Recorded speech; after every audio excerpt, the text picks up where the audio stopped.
Good morning, everybody. It's quite a story. Who am I to stand here before you and tell you what building code compliance means? I'm not the code enforcement people.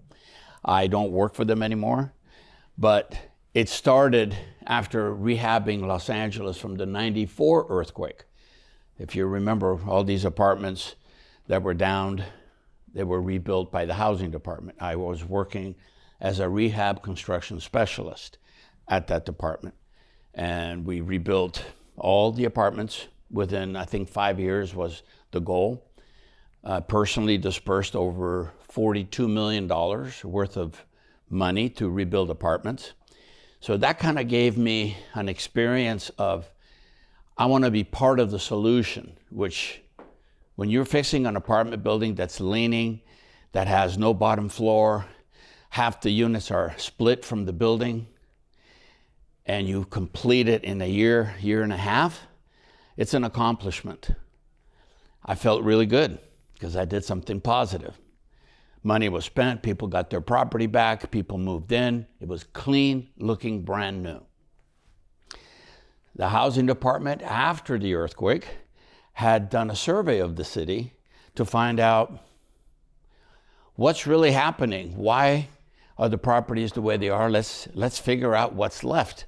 So they assessed through the Blue Ribbon Committee report that said 100,000 units were substandard. Substandard is a very elusive word. It's how bad is it? And it's bad enough to be called substandard. So if it's substandard, you have to fix it. So in fixing it, that's where the code enforcement division was started. I was the very first to be brought in to start that. It was an empty room, a whole wing of an office. And the first thing I did is gather all the existing building compliance requirements for an existing building. That became the ordinance, and the ordinance was used to hire 11 more inspectors. So now you have 12 of us. Building and safety inspectors, higher ranked, came to begin this department. So they were my supervisors. So as a licensed contractor at that time, and having had the experience of rebuilding LA for 4.5 years, I think, I noticed something as we were conducting these inspections. They were all on a voluntary basis. This is important because this is why I stand here. I'm not here because I thought I have a better idea than anybody else. I'm here because I felt injustice being served. Why?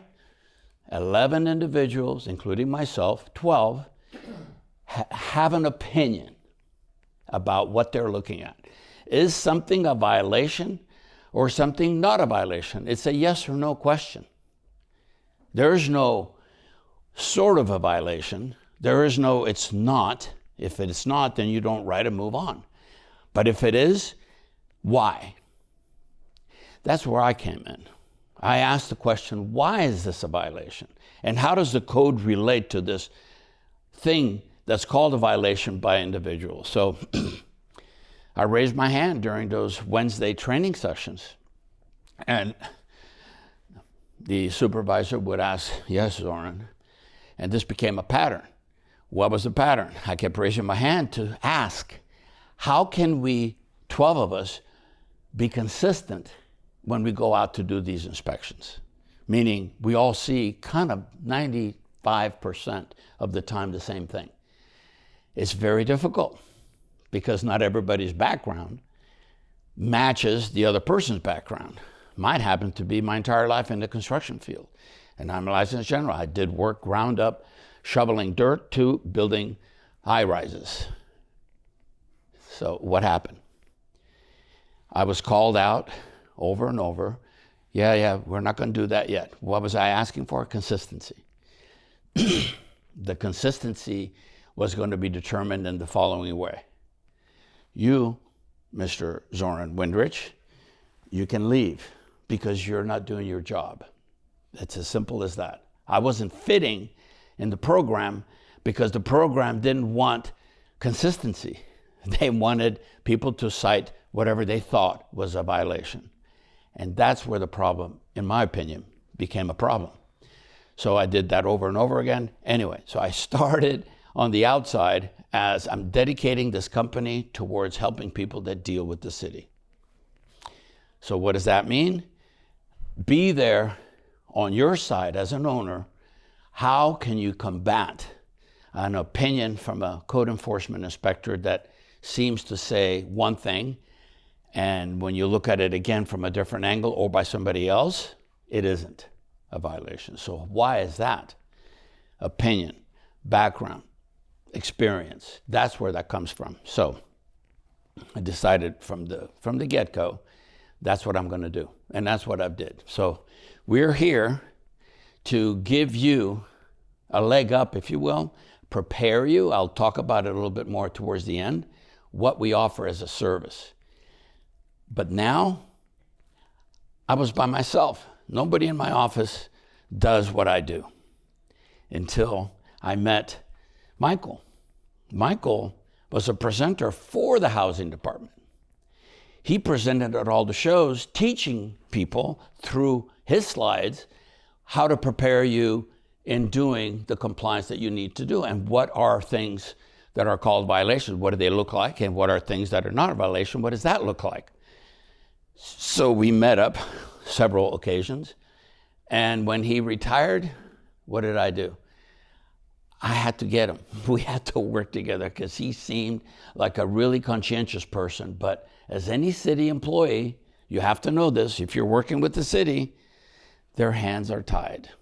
They can't think outside the box like I, because they will end up like me on the street. You can't think for yourself. You do what you're told to do. That's the military way.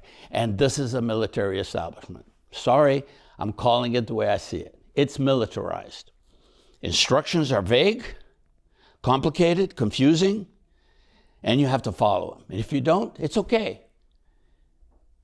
Give city some more money. That's the problem. So we're here to help you.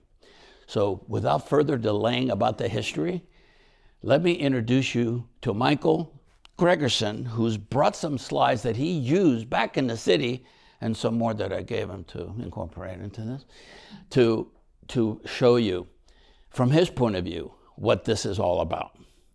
And you can ask questions at the end when he's done, and at the very end, I'll give you a short little summary of everything. So please welcome Michael Gregerson. Thank you, Zoran. Good morning.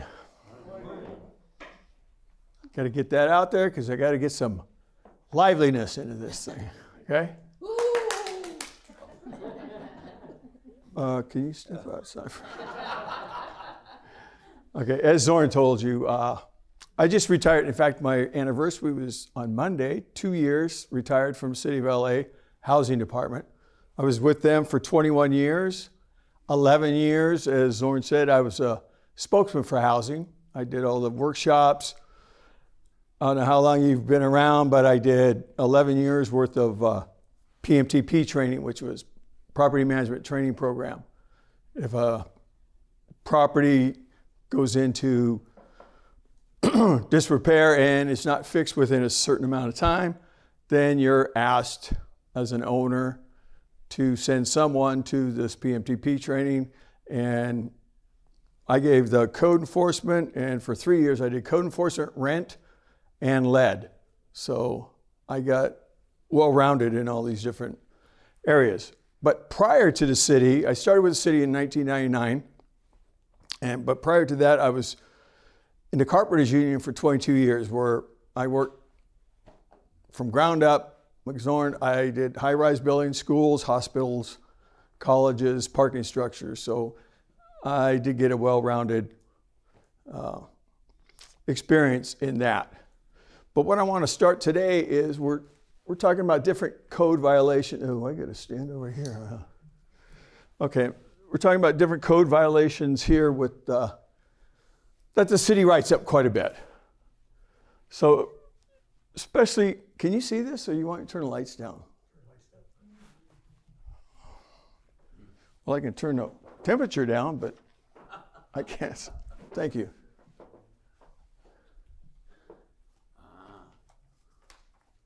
Let there be no light.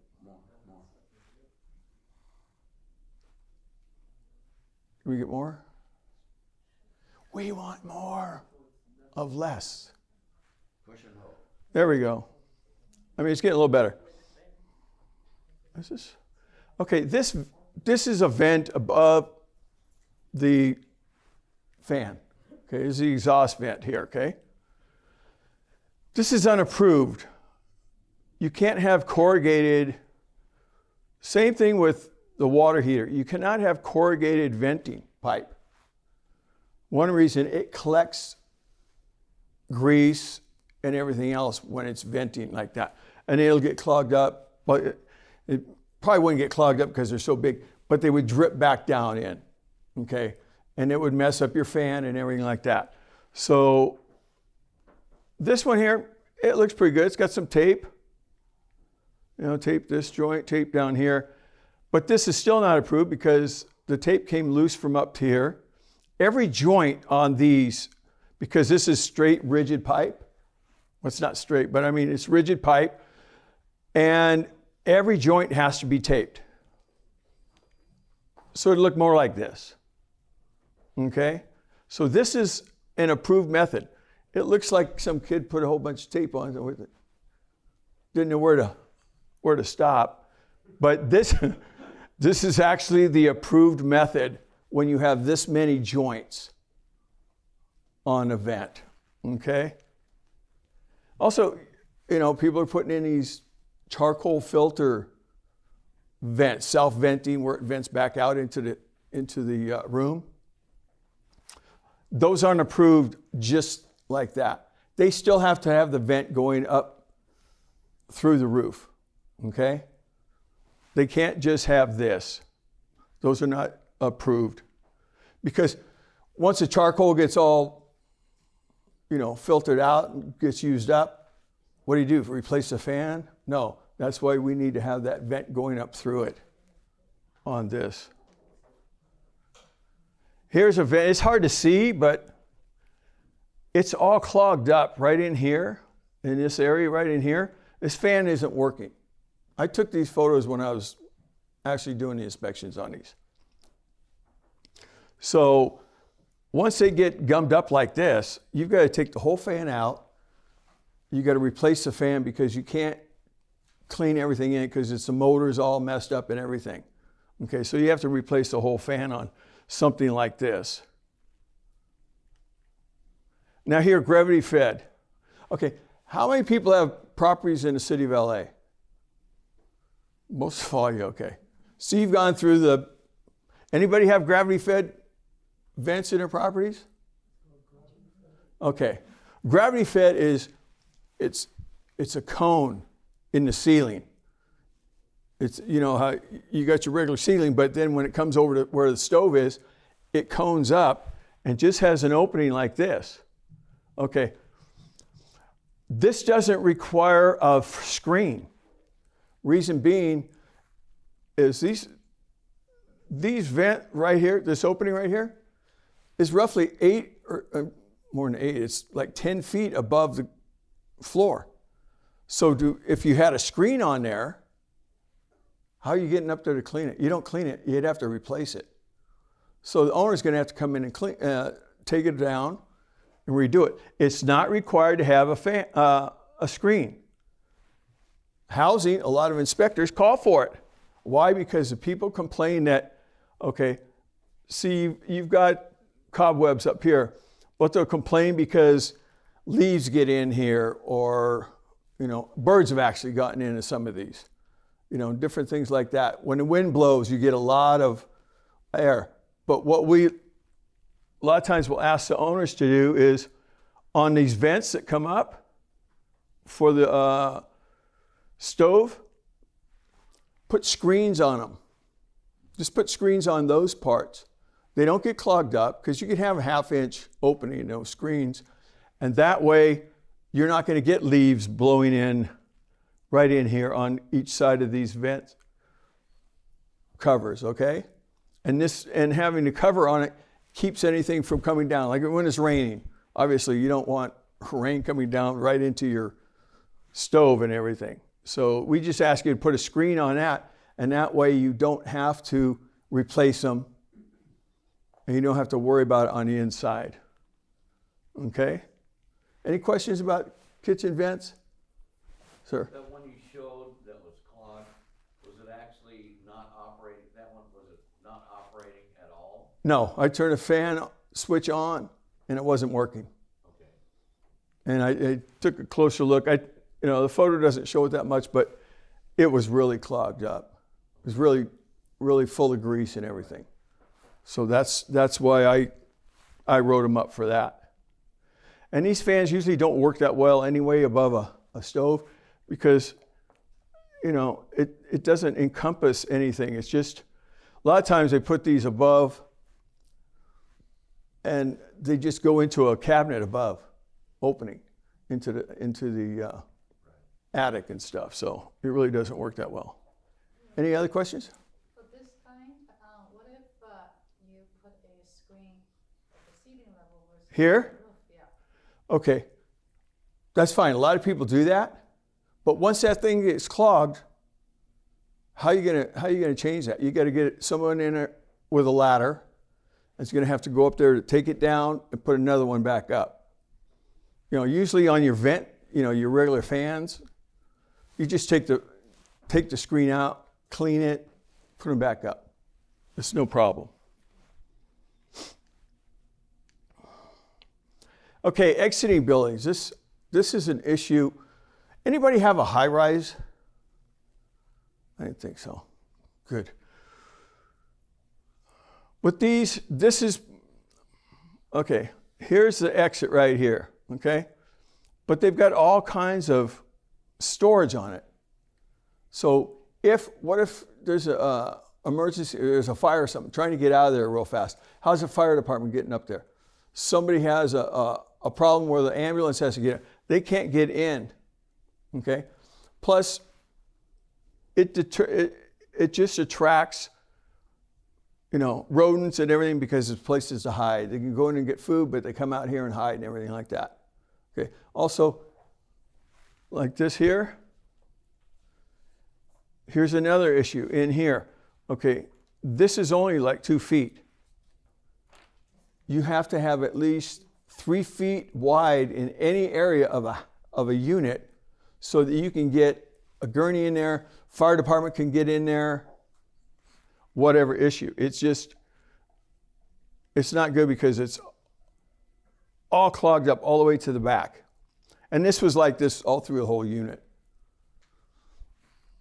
I can't say pack rat, but I can say hoarder. Okay, here's a ladder. This is another egress issue. Why is this an egress issue? It's going up to the attic, right? That's where it comes out to. It's a bedroom. The owner actually made this attic space into a bedroom. Okay, so trying to get out of here, trying to get out of this little space here, if there's a fire or something, they had no windows. All they had was the attic vents on the sides at the ends. Okay, and they also, this one was different. It had the sewer vent going through it, but it had a hole about the size of a football, Nerf football, not big football, but Nerf football in there. So that vent was venting into this space. So we got these people out. But I'm just showing you that, there are areas that are having problems to get in and out. Another issue with getting out of an building, making sure all the windows have, if you have, the bars on the windows, make sure they release.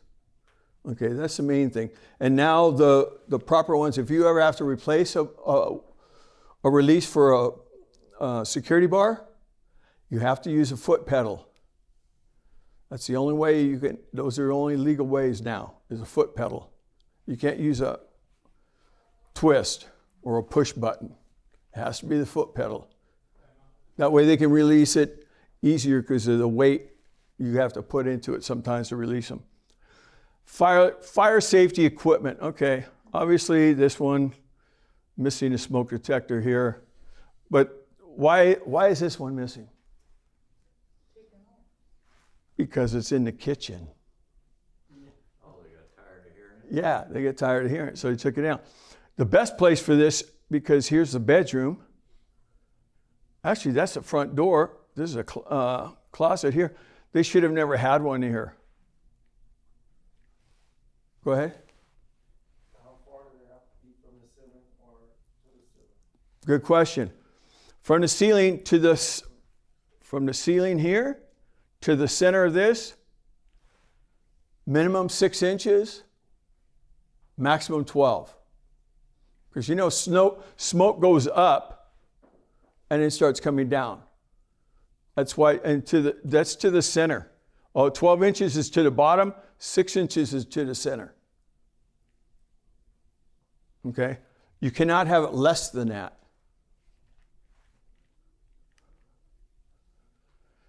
Okay, battery operated.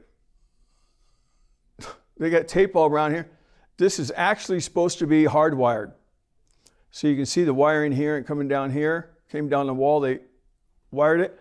But this is actually a battery operated. A lot of people, when they replace their smoke detectors, they just put a battery one up over the spot where the electrical goes because they're cheaper. But they don't last as long. And the code is if you have 2 or more adjoining units, they have to be hardwired. 1 in each sleeping area and 1 adjacent to the sleeping area leading to the egress, meaning put it in the hall, right out the door, the bedroom doors. Okay? The high-wired smoke detector, that requirement only applies to City of LA or State of? No, state of California. But single-family dwellings, so you have a duplex, but each one are single-family dwellings. Single-family dwellings can have battery-only operated smoke detectors because they're not adjoined with another unit. Okay? Detached. Attached versus detached, right? Yeah, attached. If they're detached, battery attached, hardwire. Oh, how many people have fans right over their smoke detectors? Well, actually what this was a light fixture in the beginning. And so people come in, usually people that don't have air conditioning, they'll put a fan in a bedroom. Great. But now the fan's going, fire happens, smoke detector never gets any smoke because the fan keeps the smoke away.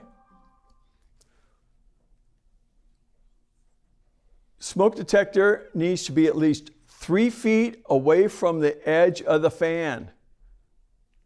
Okay? So what happens? Everybody says, okay, I got to move the smoke detector. Because the tenants put this in. Okay. No, you don't. You remove the fan and put a light fixture back up there. But if you're willing to move the smoke detector 3 feet away from the fan to keep the fan going, that's fine. You have to get a permit to move the smoke detector. A good inspector would say, you need to get a permit for the fan. Don't even mention a smoke detector, get a permit for the fan. Why? Fans need to be permitted because of the weight. Most of the time, a light fixture is just put in, attached to a plastic box that has a couple of nails in it. A light fixture, I mean, look out, this is a big light fixture here. A fan, light fixture and fan. The weight of that will tear that out of the floor, out of the ceiling if they turn this thing on full speed. And if it gets out of balance a little bit and vibrates, there's a big issue there. So that's why I had my inspectors, because I was a supervisor for 11 years, I had them call this fan. Reason being is the smoke detector isn't illegal. The smoke detector is legal. You can't write the smoke detector up, but you can write up this fan. And when building safety comes out because you have to put in 2x4s connecting with the joist, the ceiling joist, and attach a heavy-duty metal box that's going to hold the weight of a fan. Well, building safety is going to say, you can't do that to get a permit for this. They won't let you. They'll say you have to move that away from the smoke detector because the smoke detector is legal. It was put up in a legal manner. Why move the smoke detector? Wouldn't that be cheaper than moving the light, which is now positioned right above a dining room, let's say, centrally located? So you're going to disturb the lighting once the fan is installed legally. So moving the smoke detector, it's going to be, less obtrusive to what you end up. Housing cannot tell them to move the smoke detector because it's legal. What will happen is building safety, if you want this fan, you have to move the smoke detector. Yeah. And they'll just add that to the permit of the fan. But housing couldn't cite them for something legal. How can you cite for something legal? Sir? Is there a requirement for the smoke detector to be in a specific location in a bedroom? As long as it's at least 6 inches off of the ceiling and walls. If it's going to be on the wall, it's got to be 6 inches down, but at least 6 inches the center off of the corner. Okay? So you could move this if it's 3 feet. I can't tell here, or over, somewhere else in the room. You could move it. That's fine. But you have to get a permit for it because it's electric. Because a lot of times I went into one. They said, oh, I just had to move the smoke detector from the fan. Now it's legal and everything like that. I said, okay. And I look at it, and instead of testing them, I found out I did a huge, huge building that had 3 bedrooms. When I first started, I was testing every single one. I knock on the door after I tested about 10 units, and I said, I'm from the house. Oh yeah, we hear you. Every time you test something, we could hear you coming down the hallway. So anyway, I stopped testing because now the new ones, you just look up, and if the light's flashing, once in a while, or it's green, it's working, so you don't have to test them. Okay, back in the old days, we did test them. But anyway, so you look up, I said, the light's not on, it's not working. So I tested it. It didn't work. And so she flips the light switch and looks in, because I had the lights off, looks in and goes, yeah, it's on. I tested it. It worked. I said, great. I said, now turn the light off. I touched it. It didn't work. I said, are they going to sleep with the lights on? Because this smoke detector isn't going to work unless you turn the lights on. I said, did you check with the contractor? Did you check it out before you paid the contractor? Obviously not. Was it even licensed? She didn't get a permit for that because it didn't work. Okay. All right, before you move off the fan, Go ahead. so on every ceiling fan, at some point in my building's history, it had to be permitted. If you replace from a light fixture to a ceiling fan. Okay, I mean, you go into older bedrooms, they didn't have light fixtures in the ceilings.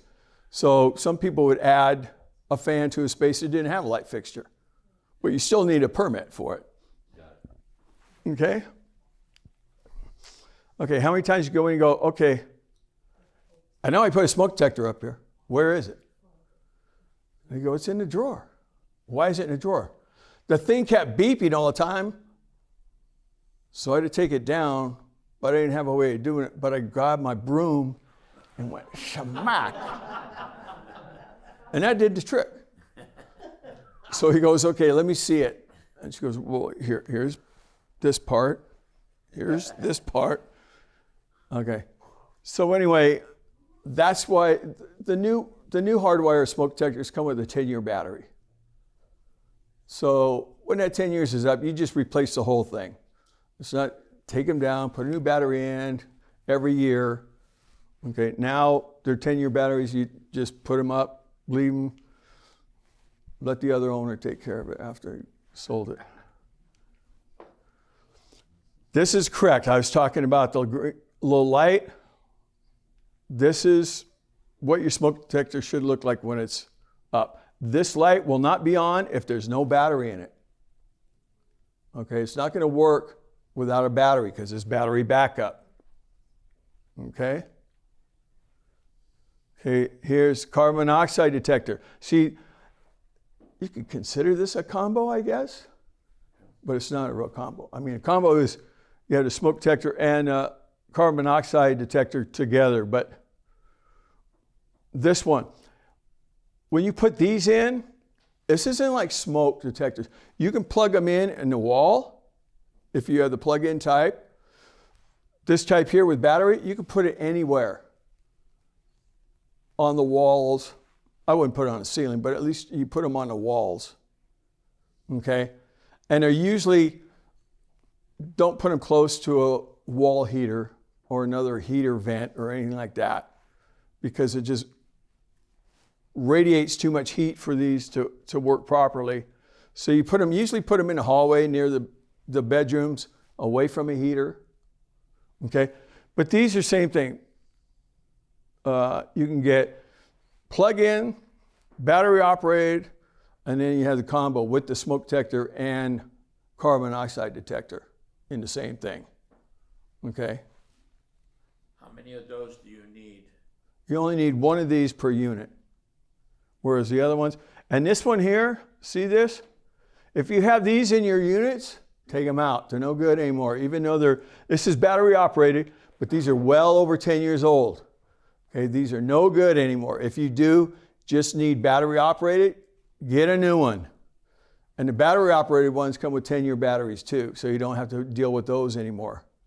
Okay, but these are really no good. Okay, question? If it's a two-story townhouse, don't you need carbon monoxide on each story, one per story? Well, if you're talking about a townhouse, same thing with smoke detectors too. You'd need one down below and then one at the top of the stairs. And carbon monoxide detectors, same thing. Do one and one. And then do you literally take out the smoke detector to see if it's hardwired or not when you did your inspections when you were an inspector? Usually, I mean, I can do it. Okay. So I would do it sometimes if I couldn't tell, because the newer ones, they kind of look like hardwire, because you can usually tell a battery operated from a hardwire. But then, they started getting rid of these things and advancing them, and then we had training, you take a look at them and go, this could be a hardwire, but maybe not. So I could check them. I say, and believe me, I found them, okay, no, the wire's there, but there's no connection here on the smoke detector. So if it's a good inspector who does a thorough job, will literally open Or ask because, okay, I'm just saying I can reach it, but not all the inspectors can. And they just usually ask a maintenance guy or whoever, bring a ladder over, I want to see it. Well, they continue doing the inspection, then they'll come back and say, okay, I want to see it. Okay. And then if he sees that in other units, the same one, he just writes them all up, or she. Go ahead. Got two questions. Is it illegal for the tenants to move those? Like take them off after you install them, and then something happens because you liable technically if something happens and there wasn't a detector in there, but you put it in there. So, Right, I would. is it illegal for them to move? If it was me, well, they're going to cite them anyway. And being an owner, you're ultimately responsible for everything. So whatever legally you can do, because I'm not a lawyer, I don't know if you could do a 3-day perform or quit by telling them to get it back up there. This is probably what you would do. Second question? The second question is, when we hardwire them, because for like old units, you don't want to tear down the wall and all that, can you encase them in an encasement if you run it from the socket? Yes, you can. We're talking about is running from a socket because you're getting a permit for it, because you had to install it, new one. from the socket, up the wall, to the ceiling, to the hardwire smoke detector. You can run exterior wiring on that, long as it's encased in a plastic casing. All up, or metal, but you have to paint it. But casing sometimes you can get it same color as your walls. But the reason for it is so somebody just can't come by and trip and fall or pull it off the wall or anything like that. Okay? Okay, this gives you measurement right here. See what I said? 6 inches to the center of it, off the wall. I've seen them right up against the wall. That's why it shows here, because smoke actually, when it comes up, it curls and it'll leave an air pocket up top. That's why it's got to be a minimum 6 inches to the center off the wall, because it'll perform an air pocket and won't let smoke get in that area. Same thing with in the corner. See in this corner here, you have to come off the wall 6 inches, because when it goes up, it still won't always go inside the corners. Okay, here. Okay, you got a fire extinguisher. Good, that's good. How long do you think that'll last? Okay, first time somebody goes, you know what, I need a fire extinguisher in my unit because I want to be the one that can use it. Boom, it's taken off right there. You need to put it in a locked cabinet. Usually these have a bar, metal bar that you can break the glass with to take it out. Okay, or it's hanging on, it's connected somewhere so you can break it. You don't have to have a key to get in here, you just need to break the glass to get it out. Use your shoe. Use somebody else's shoe. Yeah. Use the shoe. Whatever you think you can do. Keys. Whatever you can do, break it. But here, another thing too is, every year, at least go by and make sure that it's up to date. That this hasn't discharged, that your paperwork is valid. It shows a date on here when it was last inspected. Okay, when it's going to expire. Because there's so many times we come up and go, and owners say, man, the thing's still good, but it's out of date. Just get it inspected. I've seen portable guys come out and take every single fire extinguisher from a building, test them all, recharge them if they have to be, and then put them back. We catch them all the time being out. Okay, anybody have a fire hose in their building? You got one. Okay, make sure it's in an enclosed area. I don't know how many times I've come on big buildings where the door's open. The glass is still there, but the door's open. And see how nice and neat this is? This is so the fire department can grab it and just pull it, and it just comes off each rung. Boom, boom, boom, boom. And they can go real fast.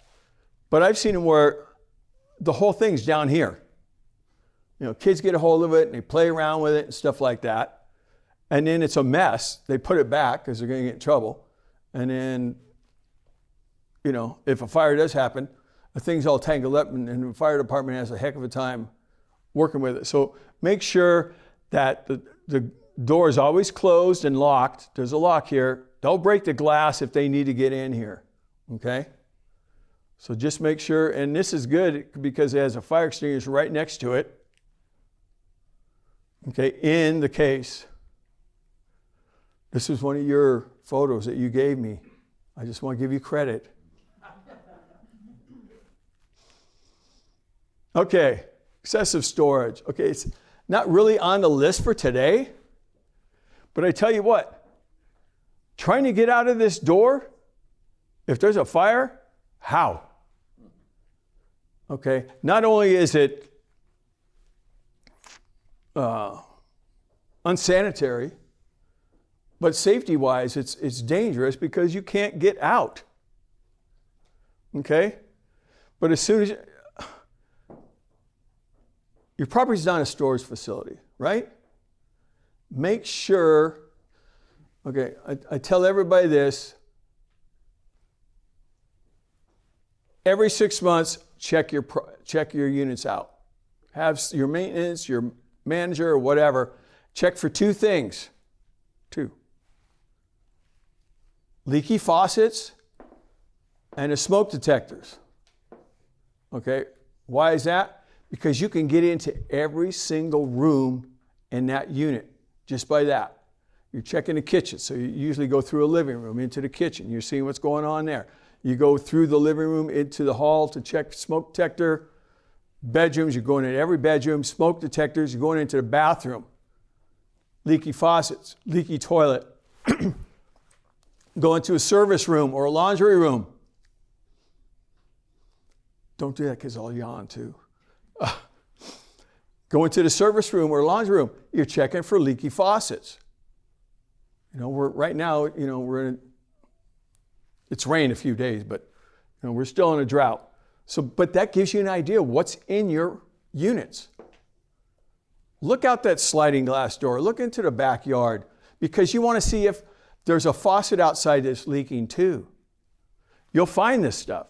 If you just went in a unit, you wouldn't even see this stuff. If you didn't look around, another good thing too is while they're doing it, check for broken windows.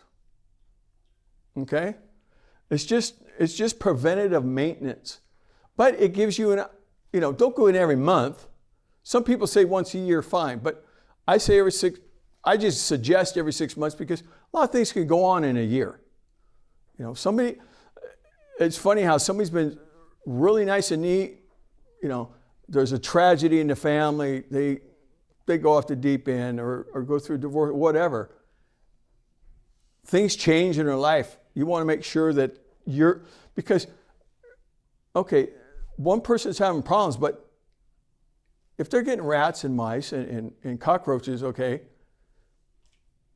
that's an issue. But also, it's an issue for your neighbors that are nice and clean. I mean, if I was a cockroach, I'd go where there's a lot of nice food and go back to where I can hide somewhere. And these are nice hiding places. Here, carports. Carports are not storage areas. See, this person's got a lot of storage. Well, now this person's starting to get storage. And then the next person down the way is going to start getting storage. You don't want your property to end up like this. Look, this truck can't even pull all the way in because they've got too much stuff in the way. Here, okay. It's hard to see here, but this is a battery from a car just sitting out like this. Kids love to play with different things. This is full of battery acid. Kids get that and they start playing around with it, whatever. I mean, it's probably too heavy to pick up, but I'm sure they can open up the little caps that are on this to goof around with. It's just not good. I mean, you can tell the little kids, they got little kids' toys right here. This one here, okay, your property is not a storage facility for their work, construction work or whatever. All this is roofing material. Okay? They've got all kinds of stuff in here. This is all in the garage area. Don't let them store this stuff. Write them up. Tell them they got to get rid of it. Give them some time to get rid of it, but they got to get rid of it. Some people put sheds on the property. It's fine, they get it out of the way. I'm happy with that. Isn't that great? What's bad about it is it takes up one person's parking spot. It's fine if they don't have, if they're not the ones that have a vehicle or anything, they got a place to park. But you know how it is? You know how hard it is to park around this area on street sweeping days? I don't know how many tickets I got for street sweeping days. Yeah, and they wrote us up even if we had a placard. They didn't care. They wanted money. Okay, but still, you still have storage. This thing's probably full. And so now they're putting storage here. Pretty soon they'll have storage on here. Do you need a permit for that? No. You don't need a permit for this because it's not a permanent structure. Then I hear you knocking, but you can't. Oh, come on in. Everybody's told us their name. It's no. Okay. How many here are willing to do this for their tenants? I didn't think so. Okay. How many of you checked the work your contractors have done? Okay, a few of you. This is precisely why you check after the plumber came out and put the toilet in. I mean, sure, you can go to the bathroom, wash your hands at the same time. Comb your hair, whatever. This toilet is supposed to be, the back of it's supposed to be on this wall, not over here. There's only 4 inches in between the toilet and the sink. I don't think that was original. That used to be a closet, by the way. No, it didn't. It was a bathroom, because here's a tub. He just had an apprentice, because not all the units were like this. Only half of them. The other half, the contractor did himself. Probably his son working with him. Saw the hole in the ground right here. Didn't think about, okay, it should be facing this way, but you know, it's easier to just put it in like this, because otherwise he would have had to move this stuff. And one more. Oh, wow. Oh, boy. Okay. See, their head is worn out, the paint. This tailpiece is on top of the tank lid. It doesn't have any room at all. Now that was a closet. Yeah, this was a closet. But it's usable. They're using it. But anyways, I just had to throw these in. Okay. So anyway, that's it for the PowerPoint.